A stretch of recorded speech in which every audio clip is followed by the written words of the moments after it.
एक महाराज होते, फार अभ्यास होता त्यांच्याकडे, आणि एक असा भक्त आला त्यांच्याकडे धावत धावत. महाराज साहेब म्हणला, सारखं डोकं दुखतंय म्हणला माझं, सारखं ह्या डोक्यावर कायम त्रास आहे, असं वाटतं की डोकं फोडून घ्यावं, काहीतरी उपाय सांगा. महाराज त्याला म्हणले, एक काम कर, 30 दिवसांनी मला भेट. 30 दिवसांनी भेटल्यानंतर मी तुला तुझं डोकं का दुखतंय ना यावर उपाय सांगेन.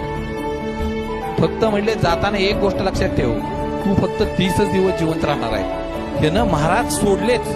पळत पळत पहिल्यांदा भावाकडे गेला. भावाचं दोघांचं भांडण होतं. भावाला म्हटलं, ह्या सरीवनं भांडण होतं ना रानाच्या, अख्खी सर दिली तुला, आता भांडायचं नाही तुझ्याशी. बायकोशी लई दिवस गोड बोलला नव्हता, बायकोशी दररोज गोड बोलायला लागला. पोरांच्या गाठी भेटी पडत नव्हत्या, पोरांना सकाळ संध्याकाळ वेळ द्यायला लागला.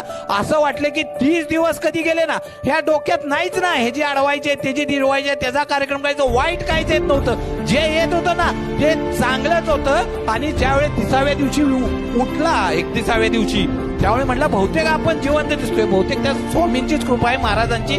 पळत पळत महाराजांच्याकडे गेला. महाराजांना म्हटलं, मी वाचलो की तुमच्या कृपेमुळे 31व्या दिवशी जिवंत आहे. बरं महाराज म्हणले, मग आता तुझं डोकं दुखतंय? नाही म्हणला, एकदम हलकं झाल्या का वाटतंय, डोकं दुखतच नाही.